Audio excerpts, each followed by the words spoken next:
The movie starts with Nick leaving his house and heading to a bar. As he arrives, his sister, Margot, suspects that his mood is off, so she asks if it has to do with his wife, Amy. Nick then mentions that it's his and Amy's 5th wedding anniversary, and Margot jokes about how fast the years have passed. She asks if he and Amy will do their usual anniversary treasure hunt, and Nick says he has never really been interested in them. After a while, Nick gets a call from his neighbor that his cat is outside. Nick immediately heads back home, but as he then takes the cat back into the house, he notices that the door is open. While moving around, he then sees the living room table shattered. This leaves him confused, but because he can't find Amy, he believes something might have happened. He immediately calls the police, and after a while, a detective named Rhonda is accompanied by an officer named James to check his house. As they get there, Nick tells them his wife is missing. The cops then check the house, and shortly after, Rhonda starts marking spots around the house that should be checked by the forensics team. As she gets to the kitchen, Rhonda sees a very small blood stain near the cabinet, so she marks it. A while later, Nick follows the cops to the police department. He is then told to find somewhere to spend the night because the forensics team will analyze the whole place. The cops then ask Nick several questions about his wife and how their marriage is going, but he seems reluctant to answer. Rhonda also asks if his wife has a friend, but he says she has none. After he then mentions that he hasn't called his wife's parents, the cops allow him to do that. While making the call, he suddenly sees his dad arguing with a cop. As he intervenes, he learns that his dad walked away from the care home he's staying. Following this, Rhonda lets Nick take his dad back to the care home. Later on, Nick stays at Margot's house for the night. Elsewhere, Rhonda and James return to the crime scene. As they're about to walk in, a lady named Noelle approaches them and claims to be Amy's best friend. She also says she'd like to help with the investigation, but Rhonda tells her that she'll be contacted later. After entering the house, the forensics team leader informs Rhonda that the stain on the cabinet is blood. As James also checks some papers, he informs Rhonda that the house, credit cards, and even Nick's bar are in Amy's name. After going around the house, they also find an envelope with the word clue written on it.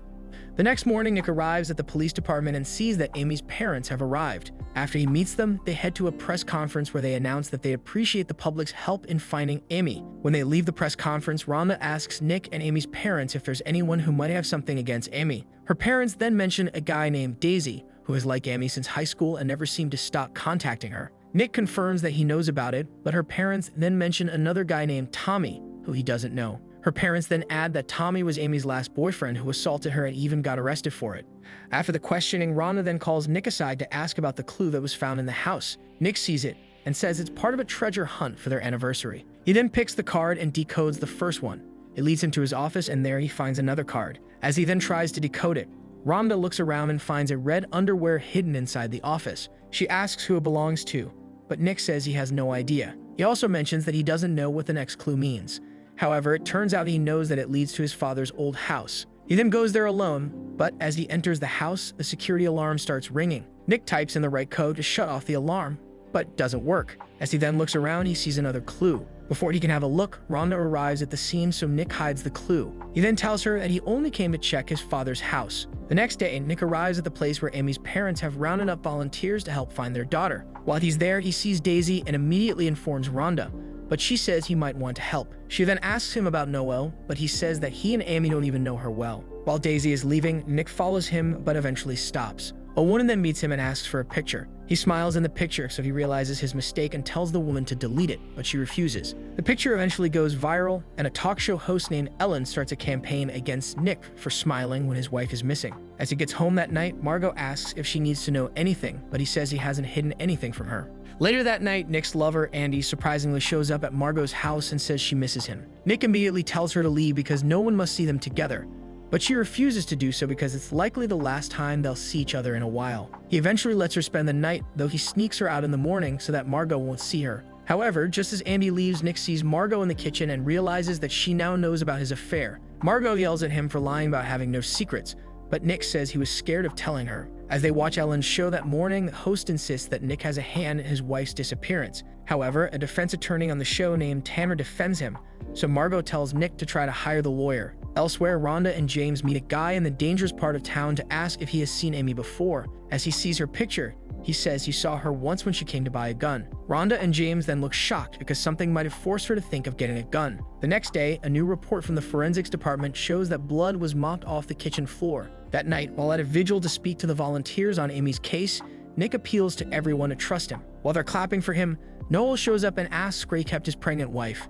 Nick then runs away from the scene as he doesn't know what to say. When he gets home, Rhonda and James ask if Emmy was really pregnant, but he says that Noel was lying because she never even knew Emmy. However, Rhonda shows him pictures of his wife with Noel, but he says he didn't know about it. Rhonda then mentions the mocked blood and suggests that Emmy might have been killed. She also shows him a list of expensive purchases on his wife's credit cards, but he says he didn't buy any of the things there. As she then receives a call, she finds out that based on Amy's medical records, she was indeed pregnant. After hearing this, Nick smashes his wine glass on the floor and tells Rhonda that he'll no longer speak to her until he has a lawyer. That night, while speaking on the phone with Amy's parents, Nick mentions that Amy didn't even want a baby. Margot hears him saying this and asks why he lied because she knows he's the one who didn't want a baby. Nick then mentions that he lied about not wanting a baby because he didn't want Margot to hate Amy. While Margot still feels he's lying, he shows her proof that he went to a fertility clinic that eventually sent him a letter telling him to show up or they'd have to destroy his sample. Elsewhere, Rhonda and James head back to Nick's father's house because they believe he came there for something. As they then look around, they find Amy's diary inside the incinerator.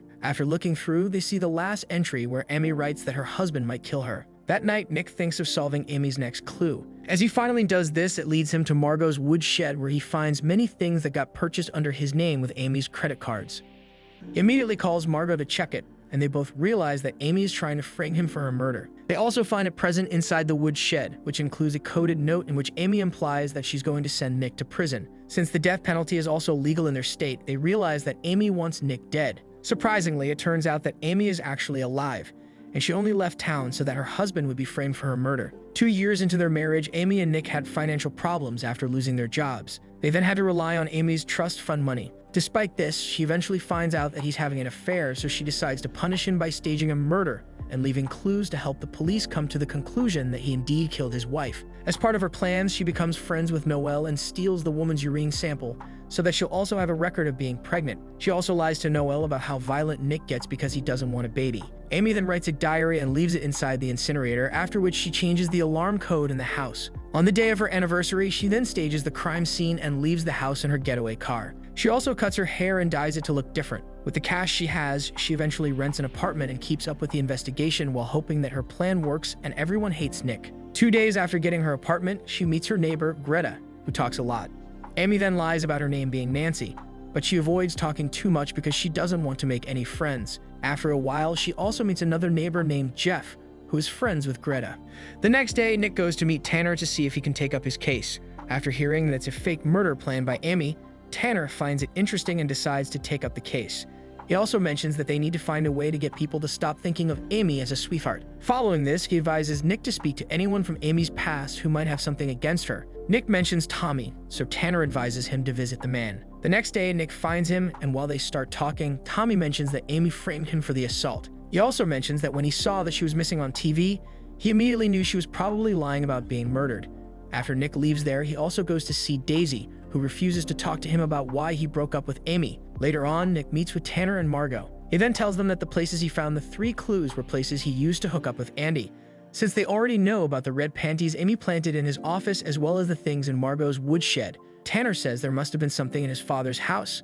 When they get there, though, it turns out the house has been sealed, so Tanner suggests that the police might have found something really incriminating. As they then head to a restaurant, Tanner asks if Nick has heard from Andy, but he says he hasn't. He then suggests telling the police about her before she exposes him. Elsewhere, Amy looks happy after watching how Ellen attacks Nick on her show. When she gets home, she then calls the police to report some unusual activity around Margot's woodshed. The next night, while playing a game with Greta and Jeff, her purse falls and they see that she has a lot of cash with her. She lies that it's nothing serious, but they don't believe her. The next day, while she's then clearing her apartment so she can leave, they eventually attack and steal the money from her. Following this, she immediately leaves the area, but with nowhere to go, she calls Daisy. On the 6th day of Amy's disappearance, Tanner tells Nick that he have to appear on a talk show hosted by a lady named Sharon so he can talk about Andy. Even though he thinks it's going to make him look bad, Tanner and Margot train him on what to say. Elsewhere, Amy meets with Daisy and asks for his help. She tells him that she had to run away from home because Nick was going to kill her, so Daisy agrees to help. Meanwhile,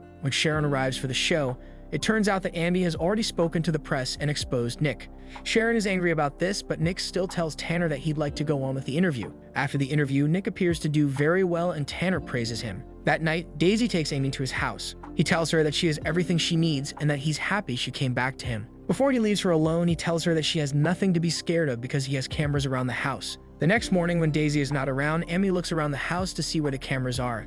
That night, Nick's interview with Sharon finally airs, and there he acknowledges that he was a bad husband. As he also mentions that he thinks his wife is still alive, Sharon tells him to send her a message. He then faces the camera and tells Amy that if she comes back, he'll be a better husband. Amy looks very interested while watching the interview, but Daisy doesn't like the fact she's still bothered about Nick. As he insists that he'd like them to become lovers, she pretends to cry and says she needs more time. Elsewhere, the cops show up at Margot's house to arrest her because of the things in her woodshed. Nick tries to plead for his sister, but Rhonda doesn't care. He eventually calls Tanner, and they head to the police department together. While Nick is then being questioned about the things in his wife's diary, he agrees that certain entries are true. However, he insists that he knows nothing about his wife's pregnancy, her decision to buy a gun, and her accusation that he might kill her. Despite this, Rhonda asks if it's his wife's handwriting, and he says it is. Shortly after, Nick is arrested. After a while, though, Tanner gets him and Margot released. Elsewhere, Amy starts acting really nice toward Daisy. Before he leaves for work, she bites his lip while kissing him, so he starts bleeding. As he wonders what's happening, she scatters his hair and loosens a part of his shirt that's already tucked in. She then tells him that it's how kids wear their shirts these days. As he leaves, the camera at the entrance picks him cleaning his bloody lip and tucking back his shirt. Amy then stains her gown with red wine, after which she goes near the door and starts crying so that it will appear on the camera like Daisy just assaulted her. When Daisy arrives from work, Amy seduces him so he'd sleep with her. While they're together, she then slits his throat and watches him die.